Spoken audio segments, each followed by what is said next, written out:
Qu'est-ce que vous répondriez à une personne âgée qui a des proches, mais qui dit en fait moi je ne veux pas peser sur eux.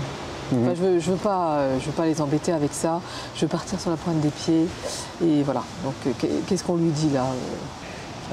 Cette question, c'est une question que j'ai posée aux soignants. Je leur ai demandé est-ce que c'est fréquent que des patients vous disent je veux pas peser, c'est des expressions qu'on connaît, c'est aux parents de s'occuper des enfants, c'est pas aux enfants de s'occuper des parents. Et ils m'ont regardé un petit peu les yeux ronds en me disant c'est pas que ça arrive, c'est tout le temps. Oui, les patients nous le disent tout le temps. Donc c'est un souci qui est très compréhensible, mais ce qui arrive aussi, on a eu le témoignage d'une jeune femme dont la grand-mère a été euthanasiée au Canada. Et en fait, après, elle était dans une maison de repos. Après l'euthanasie, ils ont reçu des cartes des personnes qui étaient dans la maison de retraite avec elle. Et dont l'une qui disait ça lui ressemblait tellement, elle ne voulait jamais déranger personne. Oui. Et la petite fille, elle dit mais mamie, fallait me le demander, moi je me serais dérangée, je rêvais que de ça, de m'occuper de toi. Enfin la frontière elle est quand même très très ténue hein, entre j'endors quelqu'un pour qu'il ne souffre pas et puis je stoppe sa vie pour qu'il ne souffre pas non plus. Enfin, c'est quand même la délicat, frontière est ténue mais elle est essentielle en fait. Oui. C'est vraiment c'est essentiel en soi, c'est essentiel pour les soignants aussi. C'est pas rien de provoquer la mort de quelqu'un.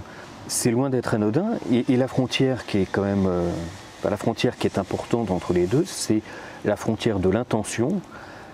Et l'intention d'un acte, c'est essentiel. C'est essentiel en droit civil.